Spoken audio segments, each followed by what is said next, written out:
سامعین اور ناظرین، سماعت فرمائیں جاوید اختر صاحب کی نظم نیا حکم نامہ۔ کسی کا حکم ہے ساری ہوائیں، ہمیشہ چلنے سے پہلے بتائیں کہ ان کی سمت کیا ہے، کدھر جا رہی ہیں۔ ہواؤں کو بتانا یہ بھی ہوگا، چلیں گی اب تو کیا رفتار ہوگی۔ ہواؤں کو یہ اجازت نہیں ہے کہ آندھی کی اجازت اب نہیں ہے۔ ہماری ریت کی سب یہ فصیلیں، یہ کاغذ کے محل جو بن رہے ہیں، حفاظت ان کی کرنا ہے ضروری، اور آندھی ہے پرانی ان کی دشمن، یہ سبھی جانتے ہیں۔ کسی کا حکم ہے دریا کی لہریں، ذرا یہ سرکشی کم کر لیں، اپنی حد میں ٹھہریں۔ ابھرنا پھر بکھرنا اور بکھر کر پھر ابھرنا، غلط ہے یہ ان کا ہنگامہ کرنا۔ یہ سب ہے صرف وحشت کی علامت، بغاوت کی علامت۔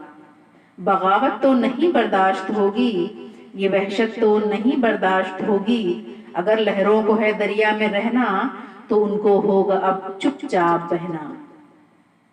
کسی کا حکم ہے اس گلستاں میں، بس ایک رنگ کے ہی پھول ہوں گے۔ کچھ افسر ہوں گے جو یہ طے کریں گے، گلستاں کس طرح بننا ہے کل کا۔ یقیناً پھول تو یک رنگی ہوں گے، مگر یہ رنگ ہوگا کتنا گہرا کتنا ہلکا، یہ افسر طے کریں گے۔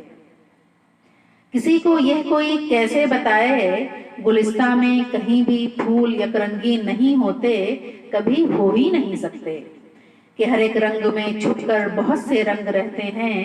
جنہوں نے باغ یک رنگی بنانا چاہے تھے، ان کو ذرا دیکھو کہ جب ایک رنگ میں 100 رنگ ظاہر ہو گئے ہیں تو وہ کتنے پریشان ہیں، کتنے تنگ رہتے ہیں۔ کسی کو یہ کوئی کیسے بتائے، ہوائیں اور لہریں کب کسی کا حکم سنتی ہیں۔ ہوائیں حاکموں کی مٹھیوں میں، ہتکڑی میں، قید خانوں میں نہیں رکتی۔ یہ لہریں روکی جاتی ہیں تو دریا کتنا بھی ہو پرسکون بےتاب ہوتا ہے، اور اس بےتابی کا اگلا قدم سیلاب ہوتا ہے۔